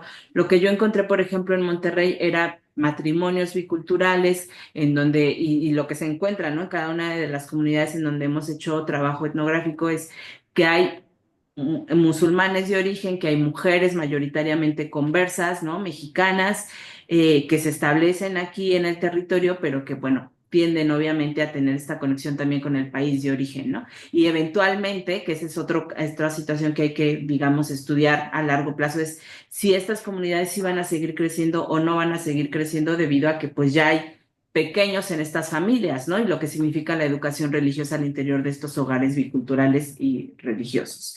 Después yo hice esta pequeña, digamos, tabla que pues se tiene que perfeccionar y que es la segunda vez que la presento, en donde están los países que a mí me gustaría estudiar, falta, digamos, pues aumentar al menos dos más, que serían Cuba y Brasil, ya que tengo estas referencias de las colegas con las que pues hemos estado también platicando a raíz desde el año pasado, ¿no? Que nos encontramos y que creo que también eso ha sido un logro, o sea, estos escenarios o estos coloquios nos han permitido conocer nuestros estudios, saber qué se está haciendo, saber que, bueno, si bien es cierto que en algunos de estos países la comunidad islámica sigue siendo una minoría, pues está altamente mediatizada por todo lo que ha estado pasando desde hace más o menos una década y media sobre el Islam a nivel global, ¿no? Entonces, pues entender qué tipo de conversión se está dando en los países, cuál es el número de grupos que está en cada uno de estos países, si se convierten más mujeres o hombres, qué perfil tienen ellos, cuáles son los motivos, cuál es la narrativa que ellos adoptan a raíz de que se convierten en musulmanes, cuáles son los retos que ellos tienen que enfrentar,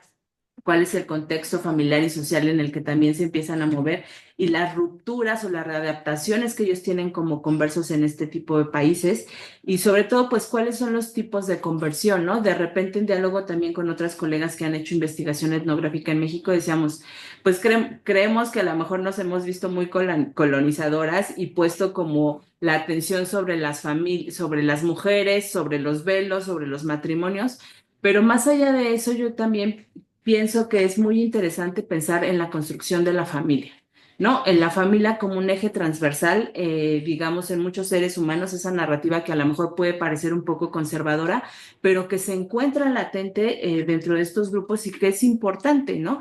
Y pensar a lo mejor de manera breve en el contexto de Monterrey y lo que significa la familia en Monterrey, ¿no? Que es digamos, un bastión para que se siga reproduciendo determinado tipo de cultura y que a lo mejor ese tipo de cultura hace clic en algún sentido con estos principios religiosos del Islam. Entonces, es interesante porque yo he encontrado que la familia es un eje súper importante, ¿no? Más allá como de pensarlo de manera estigmatizante, es importante pensar qué significa la familia para los mexicanos, ¿no? ¿Qué sigue significando la familia para los mexicanos? Y bueno, también está estos otros tres países, pues está Uruguay ahí también, Costa Rica y nuestro país. Entonces hay, digamos, pues cosas que nos falta ahí como terminar, acabar.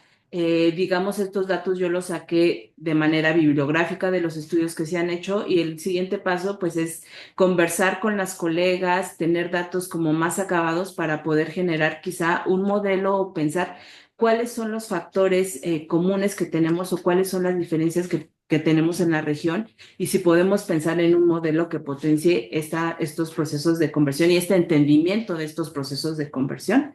Y ya la última, yo propuse este modelo en mi tesis doctoral, en donde hablo como de 4 etapas en el proceso de conversión que yo he observado, ¿no? Observé chicas conversas que tenían un año, menos de un año de ser conversas y observé y platiqué con chicas conversas que tenían más de 20 años de practicar el Islam en México. Y a raíz de eso, pues yo me atreví a proponer estas 4 etapas en los procesos de conversión que yo he observado. A la primera etapa le llamo etapa temprana, que sería el encuentro, ¿no? Ellas se encuentran con el Islam desde diferentes formas, desde encontrarlo a través de la universidad, a través de una relación de amistad, realmente por una propuesta matrimonial o por un viaje en el extranjero, ¿no? Llegan a México y pues quieren, ¿no? Ver qué es lo que pasa. La segunda etapa, que yo llamo etapa de aproximación, empiezan, digamos, pues a entender un poco más de lo que va el Islam, empiezan quizá también a deconstruir esta idea estigmatizada que se tiene sobre la mujer en el Islam, o hay un confrontamiento, ¿no? De ellas mismas sobre su ser mujer, su ser mexicanas a raíz de este encuentro con la práctica religiosa. La otra etapa que yo llamo etapa media o la etapa de la profundización es porque digamos que en la etapa 2 ellas decidieron hacerse conversas y entonces ahora están construyendo una identidad religiosa al interior, no solamente de sus comunidades, sino también al interior de un contexto sociocultural específico como es el mexicano.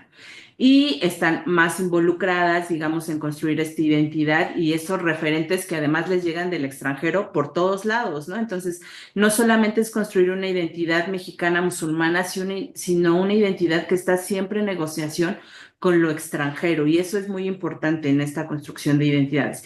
Y la última etapa que se llama la etapa de determinación que tiene que ver con la afiliación, en donde a lo mejor ya no hay un cuestionamiento, sino hay una reafirmación de su identidad como ser religioso y esa identidad, digamos, ya está muy afianzada, ya no hay dudas de nada, solamente, digamos, pues ahora se piensa en estos pequeños que están, ¿no? Conviviendo con estas familias biculturales y qué es lo que va a pasar con ellos.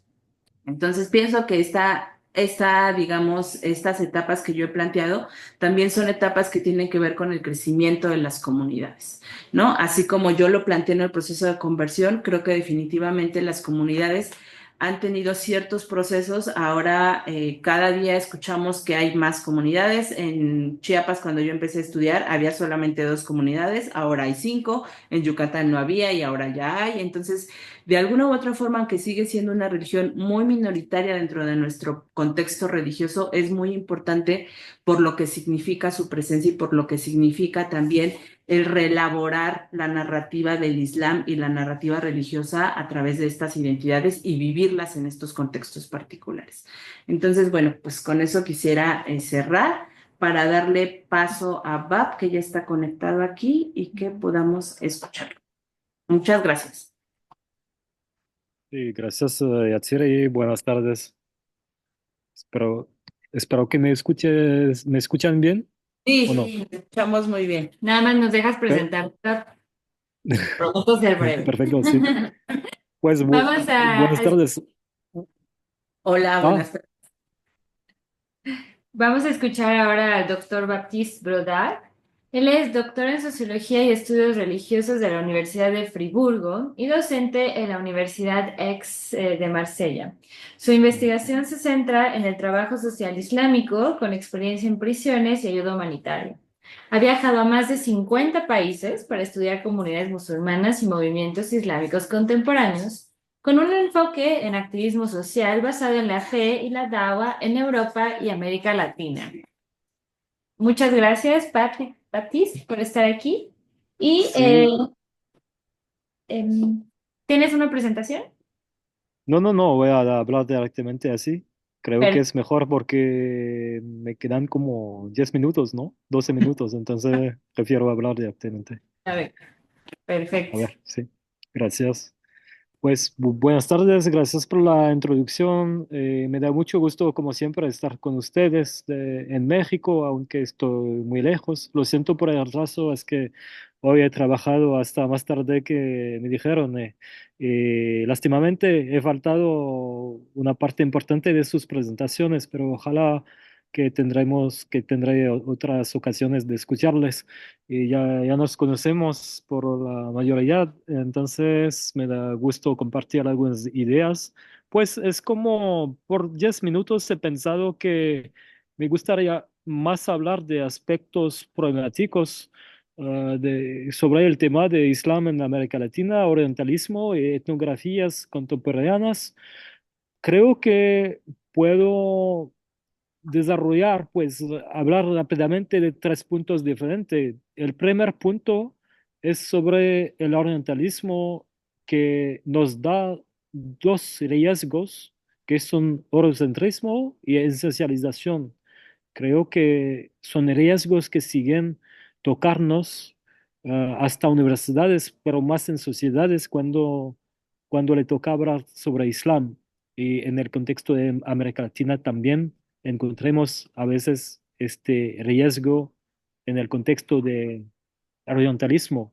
Y no puedo hablar mucho ahora de Edward Said y de sus trabajos muy interesantes, pero muy rápidamente podemos decir que se trata de representaciones de Oriente por parte de Occidente. Cuando se habla de orientalismo, hay una historia muy larga atrás que sigue tocarnos, por ejemplo, aquí en Europa, cuando se trata de reflexionar sobre Islam y sobre musulmanes. Y los dos riesgos que veo con eso es de un lado lo de lo eurocentrismo o del etnocentrismo, como decimos, pero podemos decir en mi contexto de eurocentrismo que considera la cultura europea como un estándar, como una norma con la que vamos a estudiar las culturas otras. Y, por ejemplo, puedo hablar de secularismo. Y a veces en trabajos empezamos con la preposición que el secularismo es algo normal, es algo universal, lo que no es. Pero este tipo de idea eurocentrista sigue ser bastante importante y también en algunas universidades no podemos salir de este paradigma cultural, ideológico, que nos da mucha complejidad para estudiar comunidades musulmanes, porque les vemos con estas lentes ideológicas de aquí, que no pertenecen a la misma historia. Un otro problema que veo es lo de la esencialización del Islam, cuando, por ejemplo, dicen que el Islam dice sobre esta pregunta y esta cuestión la esencialización del Islam y también de los musulmanes, porque gente que estudian sociedades musulmanas a veces piensan que lo que ven es una representación del Islam único, de un Islam ortodoxo, como dicen, lo que, por supuesto, antropólogos como nosotros rechazamos esta idea, pero esta idea sigue muy fuerte en la sociedad y hasta el mundo académico. A veces vemos algunos trabajos de otra disciplina que hablan de Islam de esta manera muy fijada, muy esencializada y que no nos permite entender la diversidad del mundo musulmán y de las comunidades musulmanes. Ahora, el punto dos, quiero hablar rápidamente también de un riesgo, otro lo que llamamos en inglés los fake news. no sé cómo se dice en Las español falsas. exactamente. Sí, Noticias falsas. muchas gracias. Así. Y a menudo cuando se habla del tratamiento del Islam contemporáneo y sobre todo en el contexto de América Latina, he visto algunos mis representaciones o estas ideas faltas que son muy fuertes y a veces entran hasta el mundo académico. A menudo se trata de propagandas geopolíticas. Ahora hay la guerra contra Palestina, contra Gaza. Hay también agendas de algunos estados como de Israel o de Estados Unidos que, según alguna gente que, por ejemplo, escribe papeles que no son académicos, pero más papeles por los medios, por la información general, en estos papeles vemos muchos errores y también clichés o mitos sobre Islam. Tengo, por ejemplo, el caso de lo que se llamó supuestamente Hezbollah Venezuela. Hezbollah es un grupo de Líbano, pero en Internet se ven muchas información sobre un grupo de Venezuela que se llamó supuestamente Hezbollah Venezuela. Y se hablaron de conversaciones de miles de indígenas de la tribu del grupo Wayuu en la Guajira, en la frontera de Colombia y de Venezuela. Y esta historia, yo pues no sabía nada de eso, entonces era parte de mi terreno de investigación de estudiar Islam en el contexto de Colombia y he estado en Maicao, he estado en la Guajira para tratar de identificar estos conversos y hablé con pues algunas personas de la comunidad musulmana de allá y me explicaron que actualmente conocieron al hombre que supuestamente ha creado este grupo Hezbollah Venezuela, pero que era un fabulador, era alguien que conta historias que no eran reales y cuando habló este señor de miles de conversiones, nunca han visto una cosa así y no hay ninguna evidencia de eso. Pues es algo que no nos inquieta mucho, sino que la prensa internacional habló de este caso de manera muy, pues como si era algo verificado, como si era algo real. Y hay también gente en algunas universidades que escribieron papeles sobre este grupo de Hezbollah Venezuela, de conversiones de gente en La Guajira, algo que nunca existió en este sentido. Había tal vez algunas personas sí, pero miles nunca. Sí, y ya es difícil de encontrar más que 10 conversos cerca de este hombre, quien tiene una vida muy extraña que cuenta en un libro, que quien explica en un libro. Su autobiografía es un libro muy extraño que no da ninguna evidencia de lo que se llama. Pero lo que es interesante aquí es que algunas personas relacionados a estados pues, que no vamos a llamar ahora, a citar ahora, pero han escrito papeles más formales que todavía existen en Google, donde se habla de este caso, de un caso de terrorismo, un caso de un grupo importante de musulmanes locales de Venezuela y de Colombia que pueden ser un peligro por la nación, por estas naciones o por Latinoamérica. Algo muy raro porque en el terreno no tenemos evidencia de de este grupo grande, supuestamente grande. Y mi hipótesis es que si estas historias de fake news han podido tener éxito es porque resuenan con una narrativa de seguridad atlantista y occidental islamofoba que tiene que ver con este orientalismo. Porque hay gente convencido que eso existe porque anteriormente habían visto cosas sobre lo que pasó en otros contextos. Y en otro caso, pues de lo contrario, se podría haber calificado este de caso de teoría de la conspiración. Si hacemos la misma cosa, pero sobre otro grupo, van a decir es una tontería, sin evidencia, es como teoría de la conspiración porque ustedes dicen algo que no puede dar prueba o evidencia y abre la puerta a cualquier tipo de teoría falsa de conspiración. Pero como se trató de hablar de un peligro islámico o islamista en América Latina, hay mucha gente que lo tocó muy seriosamente, hasta en la universidad aquí en Europa. Y un otro ejemplo es, por ejemplo, pues cuando hablaron del caso de Chiapas.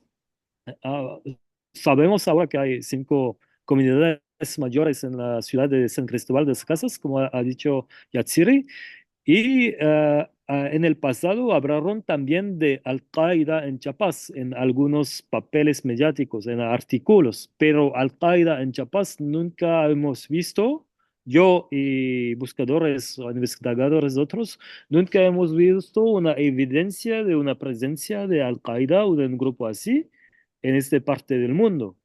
Y hay gente que cree en eso y que pueden, fuera de México, hasta en Europa, hasta en el Medio Oriente, convencer a gente que eso existe. Y este problema de fake news, de propagandas geopolíticas sobre Islam en América Latina es algo un poco complicado porque ahora vemos un interés más amplio en muchas partes del mundo sobre Islam en América Latina, pero algunas personas escriben cosas sin evidencia. Por eso, para terminar, mis un minuto tal vez, para terminar, quiero utilizar estos ejemplos para mostrar la importancia de los enfoques etnográficos para estudiar la temática del Islam en América Latina. Yo creo que es el método el más adecuado de ir al terreno, de hablar directamente con la gente y de buscar encontrar evidencia y prueba de lo que vamos a escribir más tarde, porque el tema es bastante caliente, hay mucha idea, se trata pues en muchos países en los que gente van a hablar de Islam en América Latina, pero diciendo, diciendo cosas que no pasaron y algunos de esta gente nunca viajaron a América Latina de su vida, pero dicen que saben lo que pasa, es algo extraño, perdón, que he visto, por ejemplo, este año en un congreso en Bakú, en Azerbaiyán, en lo que un analista de los Emiratos, ahora no sé cómo, UAE, Abu Dhabi es la capital de este país, no sé en español, lo siento mucho. Este hombre que trabaja por allá tenía muchas informaciones sobre Islam en América Latina, hablando de un peligro, pero cuando hablé más con él, he visto que no he estado al terreno y que solamente ha oído algunas historias. Y me parece muy importante ahora de trabajar con esta perspectiva multidisciplinaria, pero más con un enfoque de terreno etnográfico, pero también transnacional, porque muchos fenómenos que vemos en América Latina, pues por ejemplo en Brasil, en Colombia, en México, son más o menos similares. Es muy interesante de estudiar comunidades con un enfoque de comparación pues participar en la formación de un sujeto, un objeto de estudio que es específicamente relacionado al Islam, pero en este contexto de América Latina, lejos de los fake news y lejos de los estereotipos y de los clichés y otros mitos. Muchas gracias por su atención.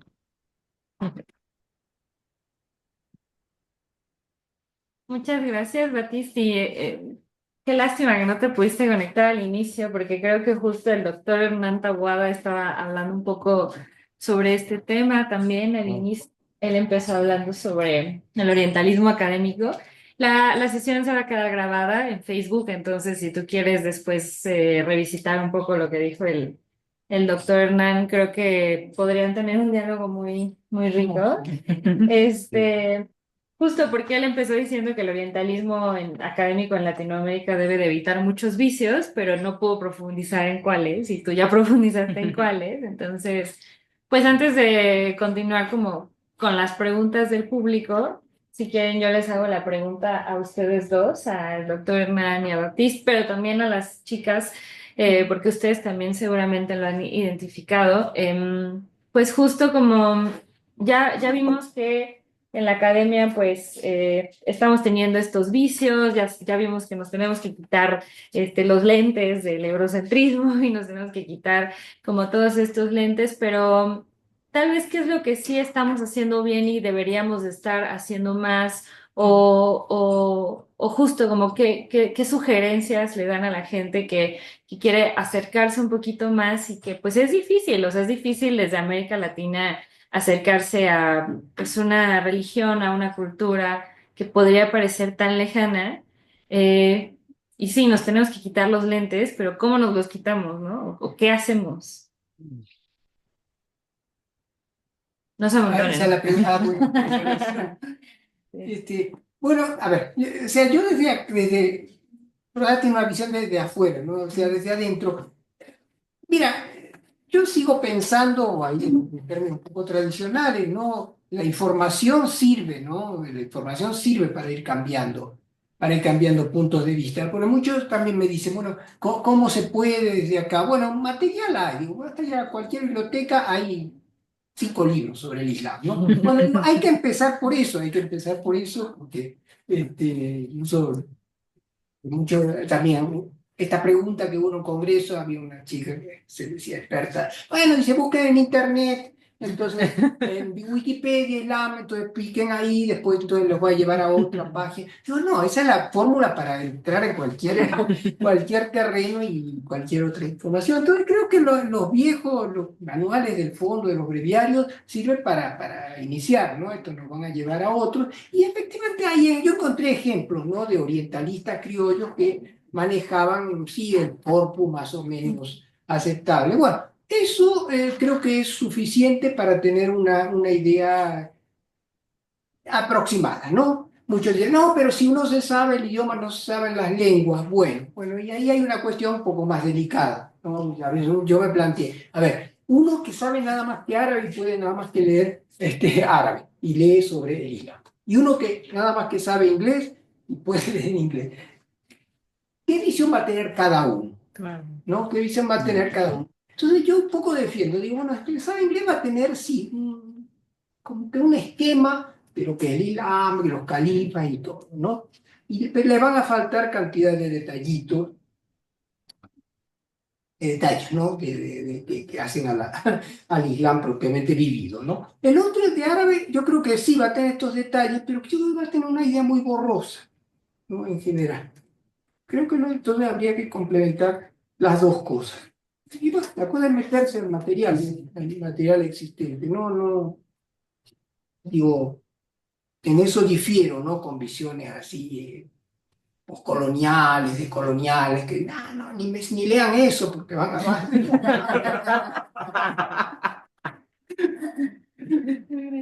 Pues yo lo que diría, digo, a reserva de si Malika, Bab o Raquel tienen otra respuesta, yo sí pienso que la antropología es la apuesta, ¿no? O sea, creo que lo he pensado desde que empecé a estudiar antropología. Finalmente, el hecho de llegar a las comunidades, de conversar con las personas, de su vida cotidiana, de ver cómo viven ellos, digamos, esta adopción del Islam, nos da otra perspectiva, o sea, que se pone en diálogo con esto que dice Hernán. O sea, hay que documentarnos, hay que saber, pero hay que ir con las comunidades. O sea, yo que he tenido la oportunidad de hacer trabajo de campo en Ciudad de México, en Chiapas, en Monterrey, cada una de las comunidades y centros son totalmente diferentes, ¿no? Y viven problemáticas diferentes y se apropian del Islam desde una narrativa, pero que también baja a las situaciones que pasan en lo local, ¿no? Hay una situación, digamos, que los hermana como eje, hay valores religiosos, hay principios que hay que guardar, pero también hay una serie de situaciones que tienen que ver con las propias comunidades, ¿no? Si son comunidades de matrimonios jóvenes, si son comunidades de matrimonios más consolidados, si son comunidades que solamente albergan a un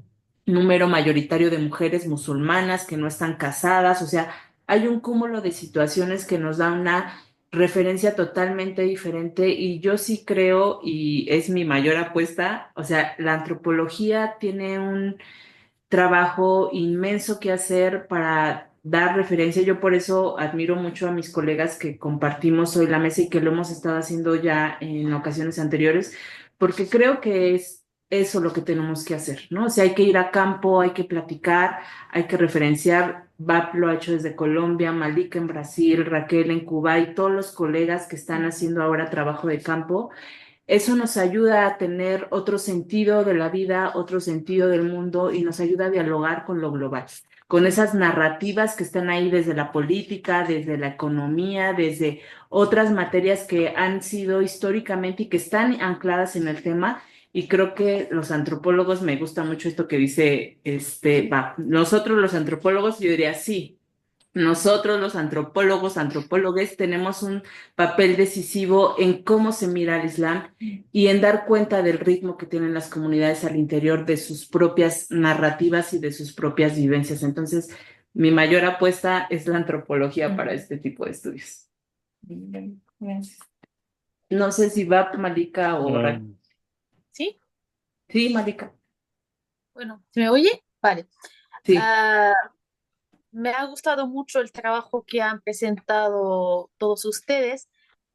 Yo tengo una propuesta también. Yo el trabajo de campo sí que tuve la oportunidad de ir a Sao Paulo, de acercarme de la comunidad musulmana ahí. Luego también he podido llegar hasta Salvador de Bahía, he podido conversar con muchos africanos ahí, con el profesor Joao Reis. Me encontré también con el profesor Paulo Farah, la antropóloga Francis Rossi Campos Barbosa, y he podido formar, digamos, una red de investigadores, de antropólogos que me siguen ayudando hasta el día de hoy. Yo vivo en Marruecos, tan lejos de Brasil, pero hasta el día de hoy tengo un grupo WhatsApp donde están reunidos todos los líderes musulmanes de Brasil, gente que se interesa por Islam en Brasil, y entonces esto me permite un poco, digamos, estar al día de lo que está pasando, cuando se construye una mezquita nueva, cuando se construye una escuela,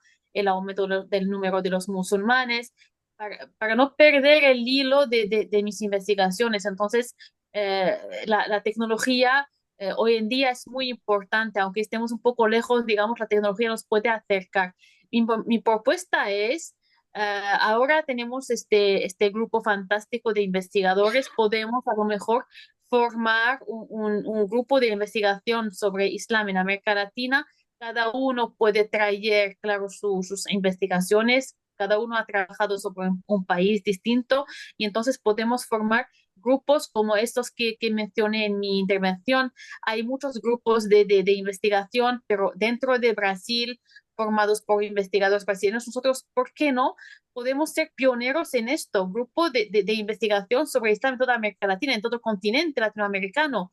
Podemos hablar de sus desafíos, de la sociedad, del perfil del nuevo musulmán, de las generaciones nuevas, de lo que ha mencionado el profesor Baptiste, que es muy importante hoy, eso de luchar contra los fake news porque se extiende muchísimo y es el papel de los investigadores, de la gente que ha estado ahí, de la gente que está muy cerca de estas comunidades y de eso esto. Nosotros tenemos este papel de desmentir o de corregir voy a mencionar ahora mismo al lamentablemente fallecido el padre del actual presidente de El Salvador, por ejemplo, don Armando Bukele Catán, que era, no sé si habéis escuchado hablar de este personaje.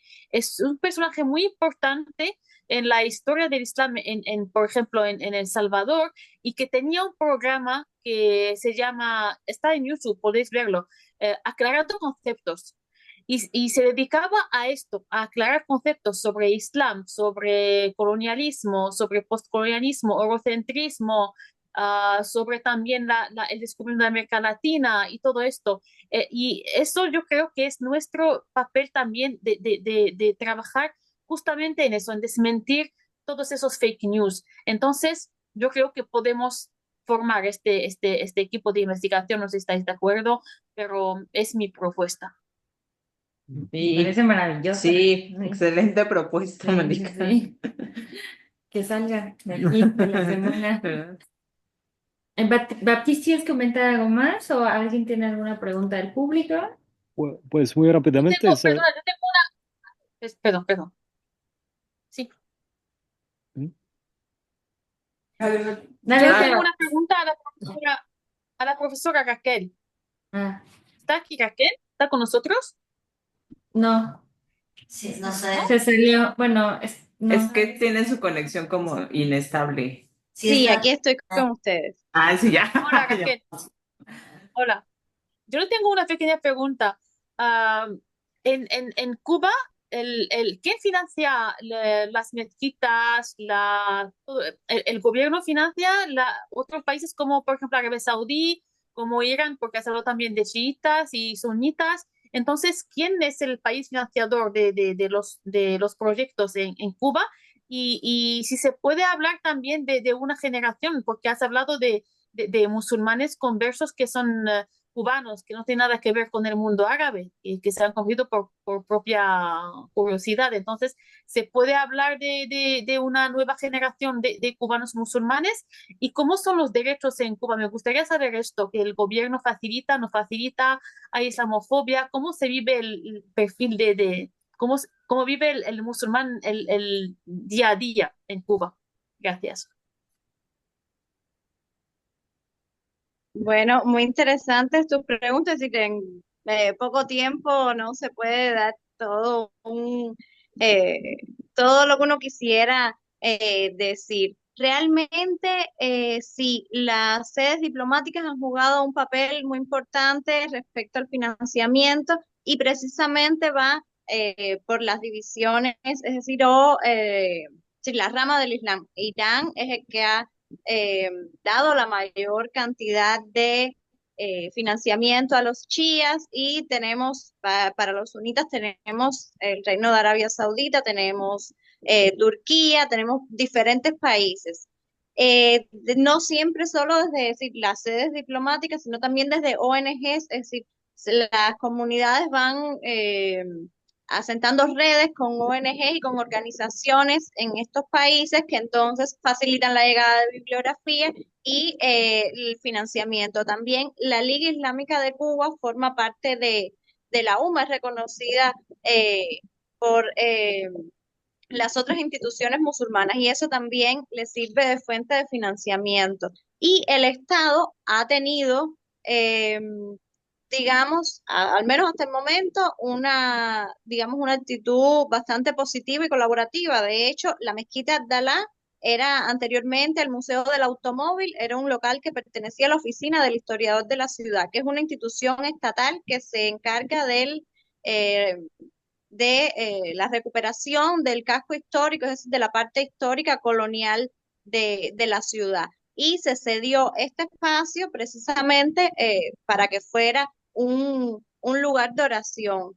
Entonces, sí, hasta ahora también, es decir, ya dije que se logró el reconocimiento jurídico de la Liga Islámica hace ya varios años y esto también les permite mayor libertad. Respecto a es decir, en la sociedad cubana hay prejuicios. No se puede hablar de una islamofobia marcada. De hecho, es decir, a pesar de que estamos rodeados por todos lados, digamos, de series, películas, de contenido que circula, que puede tener discursos islamófobos, realmente también hay un esfuerzo por difundir, digamos, otra versión del Islam y no centrarse en, en esos prejuicios. También yo creo que favorecería mucho, a medida que avance el fortalecimiento de esta comunidad, es decir, que ellos mismos difundan sus actividades y sobre todo ahora tienen redes por Facebook y algún que otro organizan actividades en la Casa de los Árabes, pero este encuentro de mujeres musulmanas, mujeres religiosas contra el fundamentalismo, es decir, se van poco a poco vertebrando algunos espacios. No son suficientes, pero se va dando paso a que la propia comunidad tenga voz y pueda difundir sus ideas, porque yo creo también, de manera general, un reto que estas comunidades que van surgiendo, que van formando a medida que ya tienen años de creación o que los van eh, acumulando, pues adaptan el Islam de cierta forma, lo hacen nacional, lo hacen identitario y eso de cierta forma, aunque se respeten los principios básicos, pues lleva a determinados cambios, determinadas características comunes y eso es también importante y creo que sería importante difundirlo. Y también en conexión con lo que veníamos hablando anteriormente, en Cuba no existe la carrera de antropología como formación. Entonces, el acercamiento a la religión en general y al Islam viene generalmente desde otras disciplinas. Aunque existe el Instituto Cubano de Antropología, desde ahí no se han originado hasta ahora investigaciones sobre el Islam. Entonces, en Cuba, la formación en antropología es una formación posgraduada. Y yo creo que eso también evidencia que el diálogo interdisciplinar es importante y es valioso en los estudios de Islam. Y no es por menospreciar la antropología. De hecho, mi tesis de doctorado, la que actualmente estoy realizando, cada vez se vuelve más antropológica, pero creo que es importante aprovechar desde todos los puntos de vista para dar una visión latinoamericana del Islam y poder comprender los cambios, ya sea económicos, políticos, sociales, religiosos, que estamos teniendo actualmente. Me dices si me faltó algo por responderte o cualquier otra cuestión. Muy bien, gracias. Pues, chicos, que me encantaría que tuviéramos más tiempo, pero ya vamos media hora tarde. Había una pregunta del señor y Sí. Sí, de Francisco. Sí, muy rápidamente, que solamente quería añadir algo, pues no es añadir, pero es como combinar las perspectivas de Yatzir y de profesor Hernán. Creo que es muy interesante de pensar en una perspectiva también multidisciplinaria.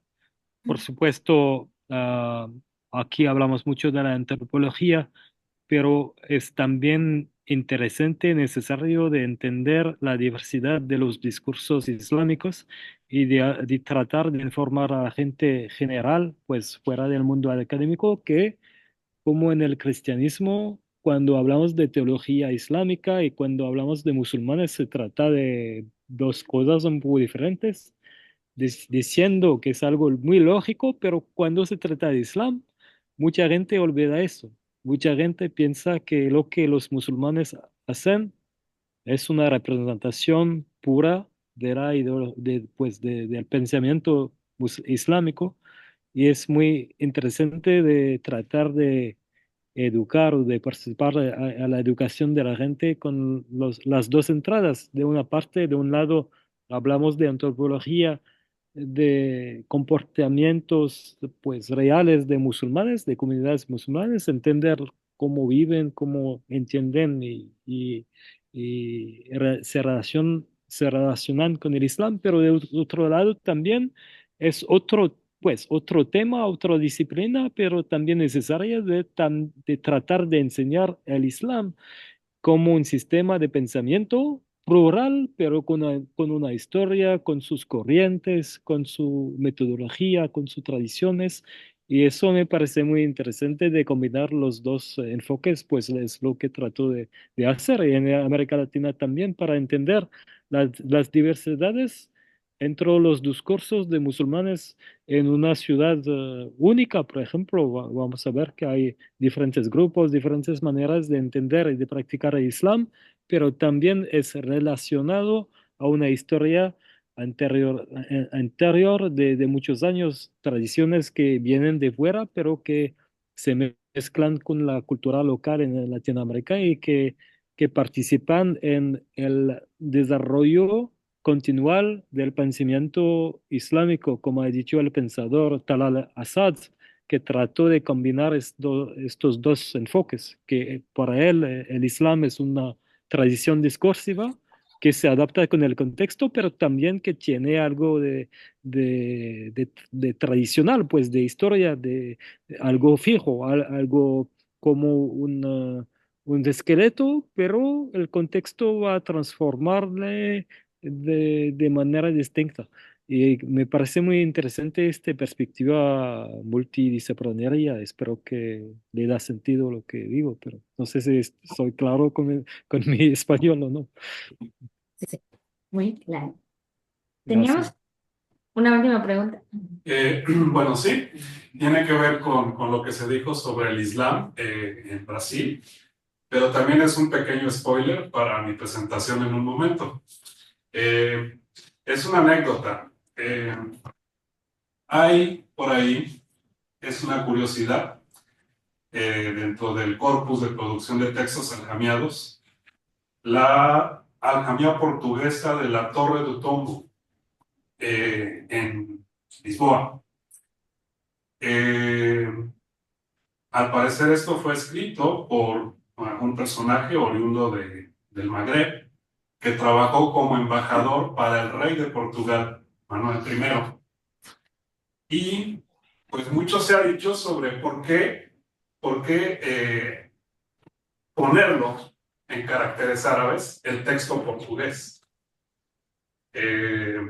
Una de las hipótesis que se han avanzado al respecto es que se trataba de un juramento de lealtad al rey y solo se le podía pedir a un musulmán escrito en letras árabes.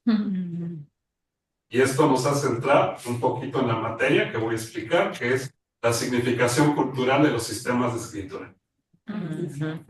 Para los que no saben o para los que quieran, ahorita a las 3:30 justo vamos a tener el taller de poesía aljamiada y lo va a dar aquí el profesor José Israel Arriola Rodríguez. Entonces, pues muchas gracias. Gracias. No sé si alguien quiere hacer un último comentario, ¿no? Alguien aquí de nuestros ponentes, si quiere hacer una última anotación. ¿No? Bueno, si no, pues damos por concluida esta mesa. Muchas gracias Gracias. a todos y todas los que participaron y nos vemos en 20 minutos para el taller de... Sí. Muchas gracias. Muchas gracias. Gracias, chicos, chicas. Hasta pronto. Muchísimas gracias Que a le vaya muy ustedes. bien y espero verlas pronto. Ojalá en México. Claro que sí. Sí, ojalá en México. Inshallah, Inshallah. sí, pronto. Inshallah.